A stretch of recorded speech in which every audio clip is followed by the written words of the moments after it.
Comme j'étais en train de le dire, le Seigneur peut tout faire dans nos vies, mais en fonction de sa volonté parfaite. Beaucoup de gens ont été un peu surpris par mon affirmation que Dieu ne donne pas tout à un homme, parce que nous sommes habitués à une théologie dans laquelle l'homme est Dieu. L'homme a tout ce qu'il veut. C'est une manière d'enseigner qui est fausse, qui n'est pas biblique. La théologie qui dit que l'homme peut avoir tout ce qu'il veut n'est pas la Bible. La Bible ne dit pas que tu auras tout ce que tu veux. La Bible dit que tu auras tout ce que tu veux si Dieu le veut. Amen. Si c'est en fonction de sa volonté parfaite. C'est pourquoi j'étais en train de dire au départ, si aujourd'hui, parce que la Bible dit tout ce que vous demanderez en priant, croyez l'avoir reçu, vous le verrez s'accomplir. Est-ce que ce tout-là me permet de demander à Dieu des choses qui ne sont pas dans sa volonté parfaite? Si aujourd'hui je demandais à Dieu de convertir Satan, parce qu'il faut tout demander, est-ce que Dieu va m'exaucer? Il ne m'exaucera pas, parce que dans sa volonté parfaite, Satan est déjà condamné à aller en enfer. Si aujourd'hui je prie Dieu, je veux devenir une femme, Dieu ne m'exaucera pas, parce que dans sa volonté parfaite, j'ai été créé pour être un homme. Et pour tous ceux qui disent, ils disent que non, pasteur, tu as dit que Dieu ne donne pas tout à un homme. La Bible nous dit que Salomon a demandé à Dieu la sagesse et l'intelligence, mais Dieu lui a donné la richesse et la gloire. Ne vois-tu pas que Dieu a tout donné à Salomon? Non, ce n'est pas parce que Dieu te donne sagesse, intelligence, richesse et gloire qu'il t'a donné tout. Non. Est-ce que Salomon est devenu une femme? Il n'est pas devenu une femme. Est-ce que Salomon est devenu un noir? Il n'est pas devenu un noir. Est-ce que Salomon est devenu l'homme des miracles plus que Moïse? Non. Il n'a pas tout reçu de Dieu. Aucun homme de Genèse à Apocalypse n'a tout reçu de Dieu. Même les apôtres. Le fait que Dieu t'appelle apôtre, il t'a limité. Tu n'es pas autre chose qu'un apôtre. Le fait qu'il t'appelle pasteur, il t'a limité. Tu n'es pas autre chose. Même si tu es pasteur, homme d'affaires, mais tu n'es pas aussi professeur d'université. Et même si tu es professeur d'université, tu n'es pas pilote. Et même si tu es pilote, est-ce que tu es astronaute? Et même si tu es astronaute, est-ce que tu es agriculteur? Aucun homme ne peut tout avoir. Alléluia.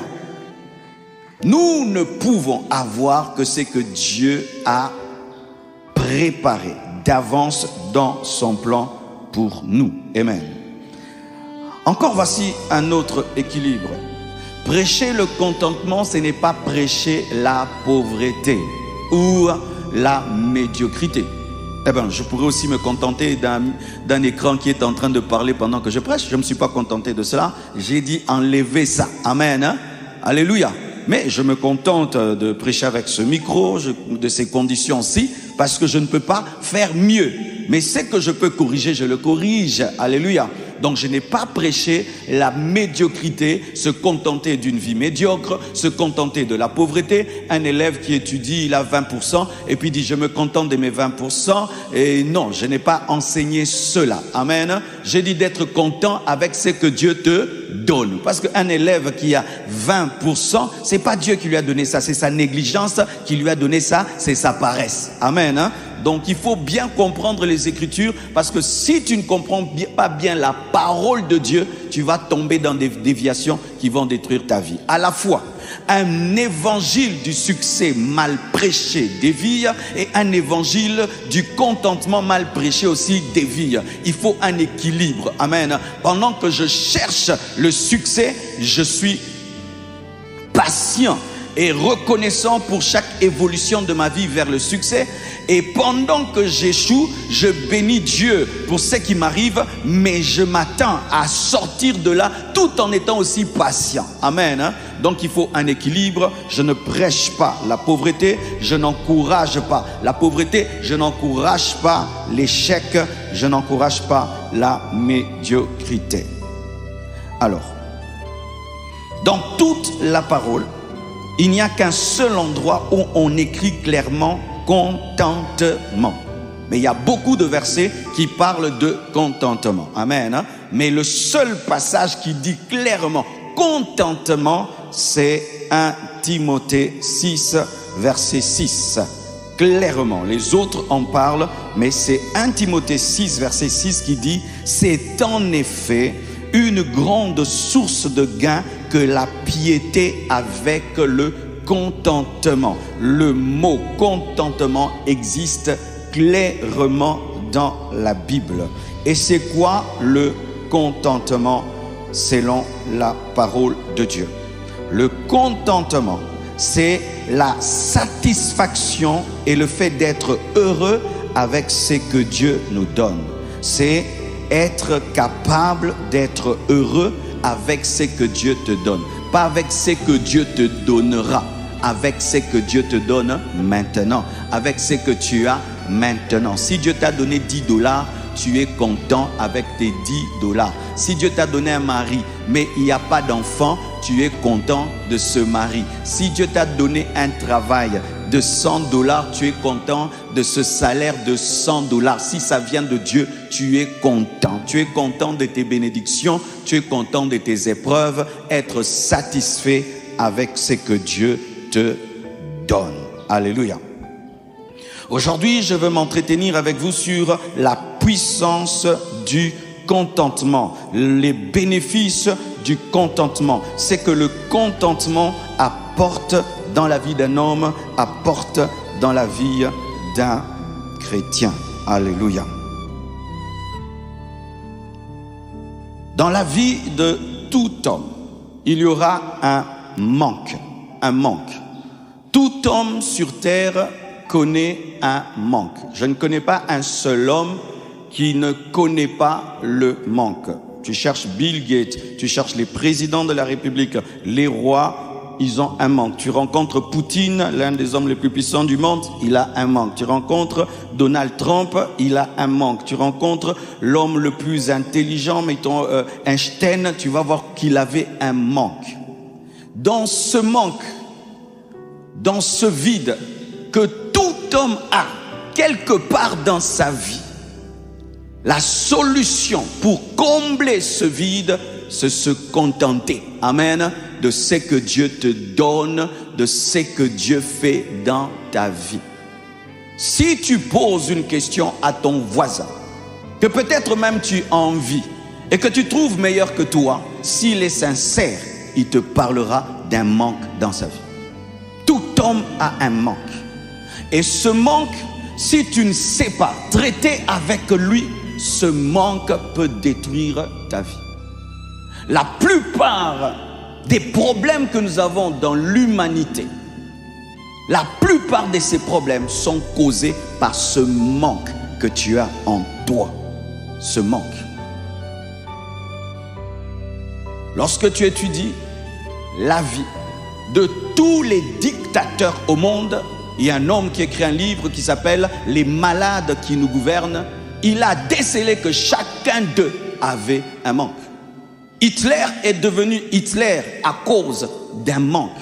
Tu prends un meurtrier, tu lui poses des questions, tu vas voir qu'il avait un manque. Et chacun de vous ici a un manque. Dans tel et tel domaine, tu as tout. Mais tu vas voir dans tel domaine, tu n'as pas. Comment tu deals, comment tu gères ce vide, ce manque que tu as, ce manque qui t'humilie, Regardez le grand général Naaman, un homme qui domine, un homme qui règne, un homme qui gouverne, un homme qui dirige des armées, mais il avait une lèpre cachée que les gens ne connaissaient pas. Il avait une lèpre et chacun de nous ici a une lèpre quelque part dans un domaine de sa vie où il prie, où il cherche, oh Dieu, fais-moi grâce, fais-moi grâce. Ça peut être psychologique, ça peut être physique, ça peut être spirituel, ça peut être social, ça peut être dans ta maison, tes enfants, quelque part, quelque chose, un manque. Comment tu fais avec ce manque? Face au manque que nous avons, le Seigneur nous appelle au contentement. Au contentement.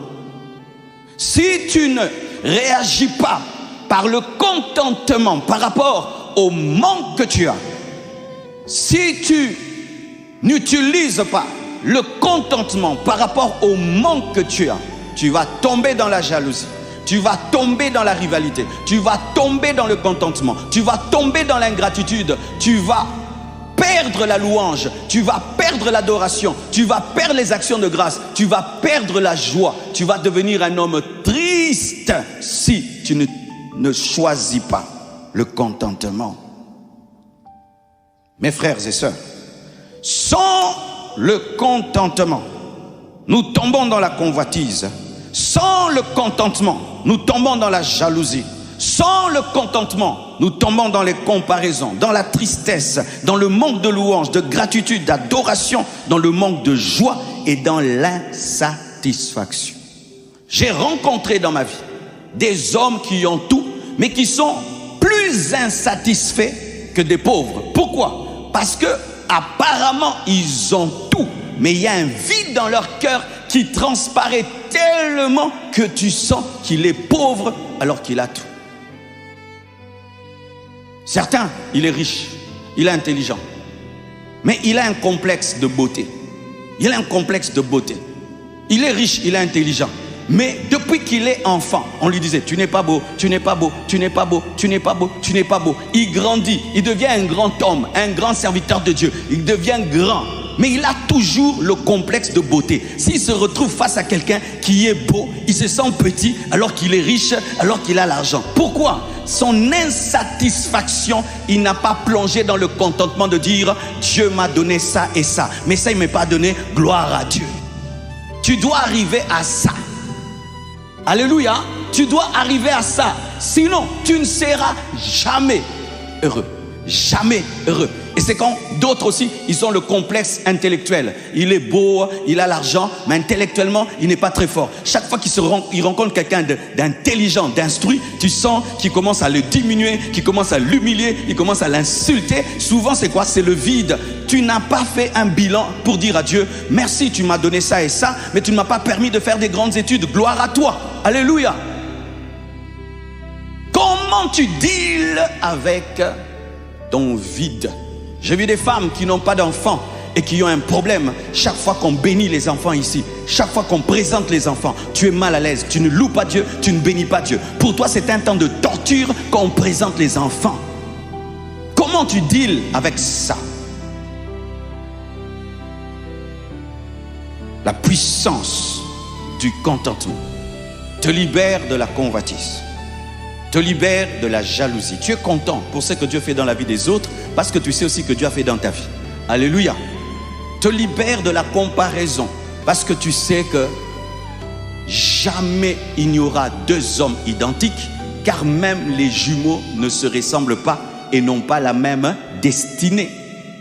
Tu auras la joie et te concentreras sur ce que tu as au lieu de te concentrer sur ce que tu n'as pas.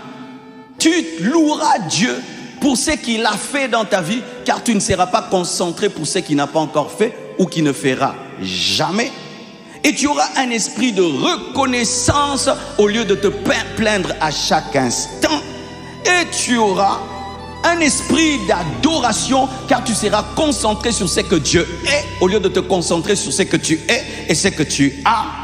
Et tu auras la vraie joie, une joie 4x4 qui est capable de subsister quand tu as et quand tu n'as pas, et dans tes plénitudes et dans tes vides, ça fait de toi un homme heureux. Oh, acclame le Seigneur. Mes frères et sœurs, dans notre recherche du succès et même de la perfection, il faut faire très attention. J'aimerais parler à tous les perfectionnistes qui sont ici. J'aimerais parler à tous les hommes qui recherchent le bonheur dans la perfection. J'aimerais vous dire déjà que vous êtes mal barrés. Vous serez malheureux toute votre vie. Vous tous qui recherchez le bonheur dans la perfection, vous êtes mal barrés. Vous serez malheureux jusqu'à votre mort. Il y a même des gens, s'ils meurent, il aimerait même donner un conseil sur le catafalque, même sur le tombeau et même sur le choix du bois. Pourquoi? Il est perfectionniste jusqu'au bout. Je connais même des gens qui dans leur testament ont précisé quel genre de fleurs on doit mettre sur lys de couleur rose. D'où te vient ton bonheur? Si cette quête de succès que tu as, cette quête d'argent, cette quête de reconnaissance, cette quête de perfection, c'est une quête de bonheur, tu as déjà échoué. Le chrétien ne cherche pas la perfection, l'argent, le succès pour être heureux, parce qu'il est déjà heureux. Donnez-moi la main. Nous, on n'est pas comme les païens. Le païen dit, quand je construirai une maison, je serai heureux. Pas nous les chrétiens. Je suis heureux même quand je suis locataire. Je ne suis pas devenu heureux quand j'ai eu ma propre maison. J'étais heureux quand j'habitais chez mon père. J'étais heureux quand j'habitais chez les fidèles et qui me chassaient d'une maison à une autre. Les fidèles, je vous pardonne. J'ai été chassé d'une maison la nuit par un fidèle. Il a dit que j'ai volé les habits de sa maman. Alléluia. Si ta quête du mariage, c'est la recherche du bonheur, tu as échoué. Les chrétiens sont heureux même quand ils sont célibataires. Si tu n'es pas heureux en étant célibataire, tu seras malheureux en étant marié. Nous les chrétiens, nous marions déjà heureux. Alléluia. Ce n'est pas que lorsque tu auras un mari, une femme, que tu seras heureux. Non, ce n'est pas la parole. Le bonheur du chrétien vient de la présence de Dieu. Pas d'une maison, d'une voiture, d'un enfant, d'une femme, d'un voyage. Ce n'est pas la parole de Dieu. Car si ton bonheur vient de ça, si on t'enlève ça, alors tu es malheureux. Alors, lorsque tu recherches la perfection pour être heureux, sache que tu ne le seras jamais. Parce que la perfection n'est pas de ce monde. La perfection n'est pas de ce monde. Perfectionniste, alléluia. La perfection n'est pas de ce monde. Et celui qui te prêche est un perfectionniste. J'ai fini par le comprendre et ça m'a pris beaucoup d'années. Vous savez, je suis un perfectionniste et quand j'ai commencé l'église, les fidèles, avant que tu ne les changes, ils t'échangent d'abord et puis tu les changes. Cher futur pasteur, quand tu te dis, frère Anthony, je vais à Goma, je vais les convertir, je vais les changer. Non. Ils vont te convertir, ils vont t'échanger et puis tu les changeras. Alors moi j'étais perfectionniste, je veux que toute chose soit parfaite. Frère, je commence l'église, j'ai pas d'argent. On commence le culte sans tôle, sans instrument, sans porte. Même si tu es fâché, il n'y a pas ça. Tu commences, je mets un tapis tout blanc par terre. Tu t'imagines, toi le perfectionniste qui ne peut pas mettre un tapis blanc par terre. Tu n'as que ce tapis blanc et tu n'as pas l'argent pour faire même un pavement. Tu fais quoi? Tu n'as pas le choix. Tu mets. Même si tu es fâché, tu mets seulement. Tu commences le culte sans instrument. Tu aimes garder la voix, tes cordes vocales. Garde-les. Tu crieras. Chaque culte, j'avais la voix partie. Quand j'étais dans un séminaire, on me donnait toujours du thé. Moi, je prêchais avec du thé. Qui connaît cette période-là? Et quand j'ai commencé à construire mon premier hangar, mes frères, pas l'argent de chercher un professionnel. Je prends un gars à côté, viens, fais-moi le hangar. J'ai un peu d'argent, 3 tôles. Un peu d'argent, 10 tôles. Un peu d'argent, 4 tôles. Il faut aller voir, la toiture a fait ça. Alors un jour, il met les bois comme ça. Et puis il s'arrête. Le jour qu'on a l'argent, il va à gauche. Et puis quand je prêchais, j'avais un bois comme ça. Et puis l'autre là-bas. Mais moi, j'aime que les choses soient tout droites. Mais là, ça faisait ça. Au départ, quand je prêchais, ce bois paraissait énorme devant moi. J'avais mal, le perfectionniste. Mais plus je prêchais, c'est comme si le bois avait disparu. Alléluia! Quand tu es perfectionniste et tu cherches le bonheur dans la perfection, tu ne seras jamais heureux. Parce qu'il y aura toujours quelque part une faille, un défaut. Sois heureux dans l'imperfection. Même si tu travailles la perfection, sache que sur la terre, ça n'existe pas. Il n'y a de la perfection qu'en Dieu. Je répète, il n'y a de la perfection qu'en Dieu. Vous qui cherchez le bonheur dans des amis parfaits, vous n'aurez jamais des amis parfaits.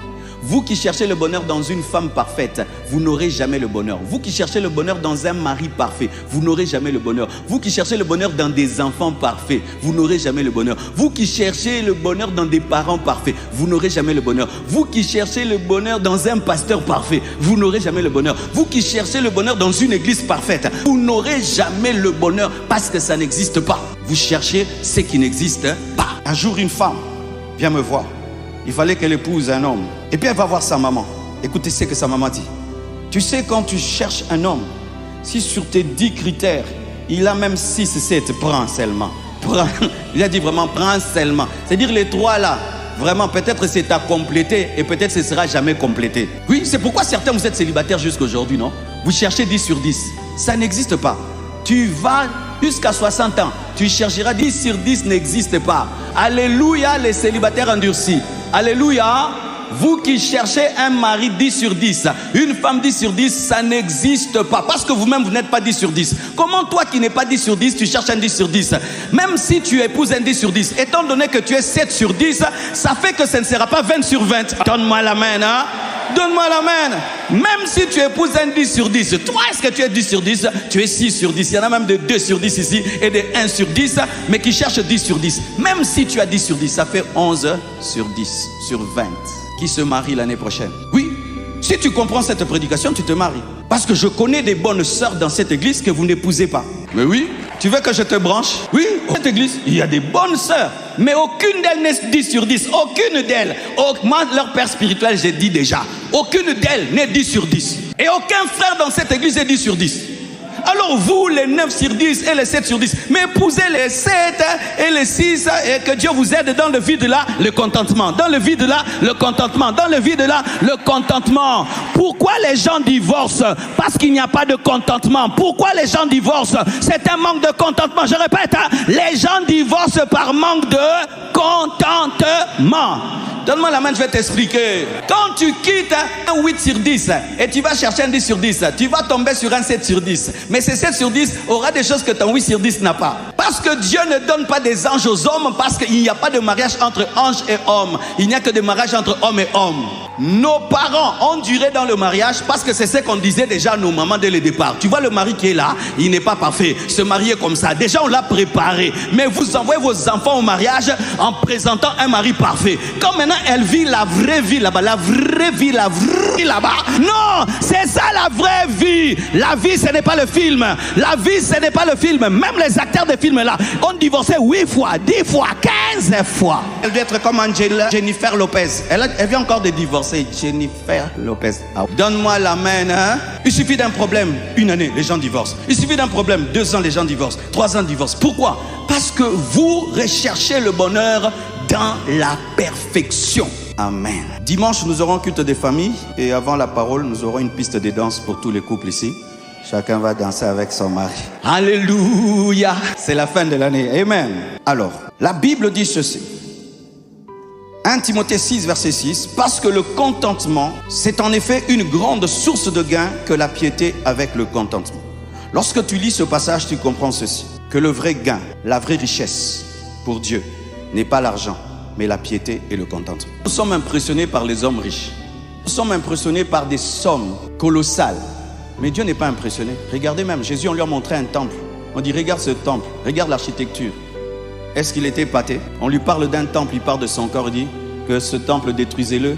Après 3 jours, je le rebâtirai. On lui parle d'un temple, il parle de sa résurrection. Jésus n'était pas impressionné par la richesse de Pilate et d'Hérode. Parce que Pilate lui pose une question, il refuse de répondre, il ne répond pas. Toi, tu es impressionné par les millions, les milliards. Dieu n'est pas impressionné. Ce qui impressionne Dieu, c'est la piété et le contentement. Un homme qui craint Dieu et qui se contente de ce qu'il a. Ça, Dieu trouve que c'est un gain. Voici le gain dans la vie. C'est craindre Dieu et te contenter de ce que tu as. Parce que tu peux avoir de l'argent, mais tu as volé. Tu peux avoir de l'argent, mais tu as pratiqué la magie. Tu peux avoir de l'argent, mais tu es orgueilleux. Tu peux avoir de l'argent, tu es impudique. L'argent d'un impudique, ça ne fait rien à Dieu. Mais un homme qui est riche dans le contentement et dans la crainte de Dieu, c'est ça qui donne la valeur. Alléluia. Donnez-moi la main, je vais vous parler. Il y a des hommes ici qui craignent Dieu, mais qui se trouvent petits devant les hommes riches. Ce n'est pas biblique. Oui, je connais des prédicateurs qui prêchent ça. Moi, vraiment, j'ai décidé de reprêcher la Bible. Amen. Hein, avec toutes les conséquences bibliques. Oui, de plus en plus dans les églises, on complexe les gens qui craignent Dieu face aux gens qui ont l'argent. Ce n'est pas la parole de Dieu. Ce n'est pas la Bible. Un homme qui craint Dieu est supérieur à un riche qui ne craint pas Dieu. Oui, un homme qui craint Dieu ne peut pas trembler devant un impudique qui a l'argent, un orgueilleux qui a l'argent, un homme rempli de démons qui a l'argent. C'est pourquoi les apôtres n'étaient pas impressionnés par les rois, n'étaient pas impressionnés par les grands. C'est pourquoi Jésus n'était pas impressionné par cela. Jésus était impressionné par la foi. Quand Jésus voyait la foi, il dit, je n'ai jamais vu une telle foi. Mais Jésus n'a jamais dit, quelle richesse Zachée. Ce qui a touché Jésus dans Zachée, c'est son humilité et sa repentance et ses offrandes. Mais Jésus n'a jamais été impressionné par la richesse d'un homme. Mais toi, tu es chrétien, tu te sens malheureux quand tu vois quelqu'un qui a une voiture que tu n'as pas, alors que tu as une sainteté qui n'a pas, tu as une paix qui n'a pas, tu as une communion avec Dieu qui n'a pas, tu n'as pas ça. Ce n'est pas la... La Bible n'enlève pas la joie aux saints. La Bible n'enlève pas la joie aux hommes intègres. Quand on te prêche un message, tu crains Dieu, tu sens ça t'enlève la paix. Ce n'est pas ton Père qui a parlé. Ce n'est pas Dieu qui a parlé. Parce que la manière dont Dieu juge les hommes, ce n'est pas comme les hommes jugent les hommes sur base des richesses. Dieu ne nous juge pas d'abord sur base de nos richesses. Dieu nous juge sur base de notre amour, de notre sainteté, de notre foi. C'est ça la Bible. Une fille vierge, courtisée par des hommes riches et qui se garde, qui n'a qu'une seule jupe, une seule chaussure, face à une fille qui a tout, mais qui couche avec des hommes mariés à gauche et à droite, vous voulez la complexer par rapport à elle? Qui doit être complexé? C'est cette fille qui a beaucoup d'argent, mais qu'elle aille dans la prostitution et dans l'impudicité. Mais voilà que tu es en train de finir l'année triste, alors que tu es une sainte femme. Tu es en train de finir l'année triste, parce que toi tu marches à pied et que tes amis roulent en voiture, mais toi-même tu sais comment elles ont ces voitures. Sois heureuse, sois fière. Oui, tu seras enlevée. Dieu te connaît par ton nom. Donne-moi l'amen. C'est ça la Bible, mes frères. Pas la psychologie, ni la pensée positive, ni le New Age. Alléluia. C'est une grande source de gain que la piété avec le contentement. Et lorsque vous lisez les passages que j'ai lus avant, on dit quoi? Que l'amour de l'argent est la racine de tous les maux. Un chrétien n'aime pas l'argent. Un chrétien a besoin d'argent. Si en toi tu commences à sentir l'amour de l'argent, il y a un problème, il y a une maladie. On a besoin d'argent pour finir le temple. Mais je ne vais pas devenir cupide pour finir le temple. Je ne veux pas vendre mon âme pour finir le temple. Je ne veux pas devenir mendiant pour finir le temple. Je ne vais pas aller toucher à l'occultisme pour finir le temple. Non, si dès le matin, tu penses à l'argent, pas à Dieu, pas à prier, pas à adorer, tu es un cupide. Si en permanence, tu ne penses qu'à l'argent, tu es un cupide. Si dans toutes tes relations, ce que tu cherches, c'est l'argent, tu es un cupide. Si dans tout ce que tu fais, la seule chose que tu cherches à obtenir, c'est l'argent, tu es cupide. Et j'entends des gens qui disent, oh non, si, j'ai dit, celui qui demande l'argent pour chanter est cupide. Ils disent, non, ce n'est pas la cupidité. Oh, un pasteur ne peut pas demander l'argent pour prêcher. Si un pasteur demande l'argent pour prêcher, c'est un cupide. Et si un musicien demande l'argent pour chanter, c'est un cupide. Comment nous, on est cupide par les musiciens? Parce que eux, ils ont étudié à l'INA. Nous aussi, on a fait la théologie, non? Je ne donnerai jamais ma chair à un pasteur qui me demande l'argent pour prêcher. Aucun des pasteurs qui ont prêché ici n'ont demandé l'argent. Aucun. Et aucun musicien qui demande l'argent ne chantera ici. Aucun. Demain, Samuel, tu deviens un grand musicien, tu es connu dans le monde entier, et puis pour que tu chantes à la compassion, tu me demandes même $10. Tu ne chanteras pas. Fanana mungongo na yo, fanana ki sikse na yo, fanana ngo koraleko, yemba. Quand tu te contentes, tu vaincras la cupidité. Si tu ne te contentes pas, la puissance de maman t'attrapera. C'est une grande source de gain que la piété avec le contentement. Un passage merveilleux. Philippiens 4, verset 11. Ce n'est pas en vue de mes besoins que je dis cela, car j'ai appris à être content de l'état où je me trouve. Est-ce que c'est moi qui dis? C'est Paul. J'ai appris à être content de l'état où je me trouve. Je sais vivre dans l'humiliation. Je sais vivre dans l'abondance. En tout et partout, j'ai appris à être rassasié et avoir faim. À être dans l'abondance, être dans la disette. Je puis tout par celui qui me fortifie. Vous voyez ce verset-là que nous donnons toujours? Je puis tout par celui qui me fortifie. Nous le mettons souvent. Je vais vaincre, je vais gagner. Le vrai contexte de je puis tout par celui qui me fortifie, c'est j'ai la capacité d'être pauvre dans la richesse et d'être riche dans la pauvreté. C'est ça le contexte. Paul enseigne ceci, que quand il a beaucoup, son beaucoup ne le sépare pas de Dieu. Et quand il a peu, son peu ne le sépare pas de Dieu. Comment il fait? Quand il a beaucoup, il se sent pauvre. Et quand il n'a rien, il se sent riche. Comment? Quand tu as des millions, pour que tu te sentes pauvre, tu considères la perfection de Jésus et tu trouves que tu n'es rien. Et quand tu as peu, pour que tu te sentes riche, tu ne te concentres pas sur ton peu, tu te concentres sur ta position en Christ. J'ai appris à être riche, j'ai appris à être pauvre, j'ai appris à avoir faim et j'ai appris à être dans l'abondance. Quand tu as tout, cherche ce que tu n'as pas. Et quand tu n'as rien, cherche ce que tu as. Alléluia. Vous qui avez beaucoup, pour que tu demeures humble, regarde ce que tu n'as pas et tu as un vide dans ta vie. Vous qui n'avez rien, pour être heureux, regardez ce que vous avez. Au-delà de vos poches, vous avez quelque chose. C'est ça la sagesse que Paul avait. Et il dit, j'ai appris à être content de l'état où je me suis. C'est-à-dire quoi? Que le contentement s'apprend. On apprend à se contenter, ça s'apprend. Comment? Tu n'as qu'une seule chaussure qui te va bien. Mais tu as en toi l'esprit là. Tu appelles même tes frères qui sont en Europe. En français, tu demandes même les habits que tu vois sur Facebook. Ton frère qui est en Europe prend une belle photo. Tu vas sur Facebook. Envoie-moi cette chemise. Envoie-moi ce pantalon. Tu voleras. Tu finiras en prison. Allez payer vos dettes et disciplinez-vous. Allez rendre ce qui est autrui. Et ce n'est pas beau. Celui-ci porte cet habit et toi aussi tu portes. Hein? Même les gens disent il y a des trucs spirituels dedans. Même s'il n'y a pas des démons dedans, ce n'est pas bon.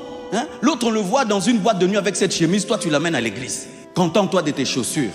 Contente-toi de ta maison. Contente-toi de ce que tu as. Contente-toi de ce que tu es. Aime, alléluia. Quand tu as beaucoup, sois humble. Quand tu as peu, regarde à ce que Dieu t'a donné au-delà du peu que tu as. Mais contentez-vous. Apprenez le contentement. Aime ta vie. Contente-toi. Ne sois pas quelqu'un, tu vas chez autrui. Il y a des maris qui n'aiment jamais amener leurs femmes dans des belles maisons. Ils savent que quand ils vont sortir de là, moi aussi cette télévision-là, moi aussi ces chaises-là, moi aussi ces tapis-là, moi aussi ces fleurs-là, moi aussi ces parfums-là, moi aussi. C'est pourquoi on ne t'amène pas l'envie. Et même ce que certains vous faites, tu vas dans un magasin, tu ne vas pas acheter, seulement regarder. Moi, je n'arrive pas à faire ça. J'entre, je prends ce que je veux, je sors. Mais tu regardes, mais tu ne vas pas acheter. Tu regardes et tu rentres. Arrêtez ça. Moi, les chrétiens ne font pas du lèche-vitrine. Les chrétiens ne font pas le lèche-vitrine. Je veux acheter quelque chose, j'entre, je cherche, je prends, je sors. Mais regardez, des voitures que je n'achèterai pas, des choses que je n'achèterai pas. Un jour, je rencontre un jeune garçon. On s'assied, on est en train de causer. J'ai jamais vu quelqu'un me regarder comme ça. Il me regarde de la chaussure jusqu'au pied et il regarde. Tu sens, ses yeux veulent tout m'arracher. Regarde. C'est-à-dire que toi, tu n'es pas digne de porter ça. Il fallait que moi, j'ai porté ça. Apprends le contentement. Arrêtez ces choses. Ah non, mais des choses que je vois vraiment. Hein. On a atteint un niveau. Hein. Tu es dans ta voiture, tu vois quelqu'un, il est sur une moto. Quelqu'un vient avec une belle voiture. Vous tous, vous sortez. Vous regardez. Hein? Frère, arrêtez ces choses-là, de regarder trop la vie des gens, d'aller sur Facebook de l'autre, regarder sa vie, aller sur l'Instagram. Il y a même des gens qui mentent. Ce n'est pas sa maison, ce n'est pas sa voiture. Apprends le contentement et apprenez ça à vos enfants. Amen. Hein? Ton enfant revient, ça c'est quoi? Tel m'a donné, j'ai eu c'est ça, j'ai emprunté de mon ami. Il faut les interdire. Contente-toi de ce que je t'achète. Et ces enfants qui viennent toujours, j'ai vu ça chez tel, fais-nous ça comme tel. Refusez cela, vous êtes en train d'engendrer des voleurs. Interdis à ta femme de te pousser à mener une vie au-delà de tes moyens.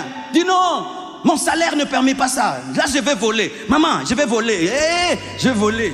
Tu sors la fiche de paye, maman, 2000 $ par mois. La voiture là, des 50 000. Oui, je vais t'acheter ça. Et c'est un bonheur. Quand tu épouses un homme qui se contente, une femme qui se contente, tu vivras longtemps. Certains AVC viennent d'un manque de contentement.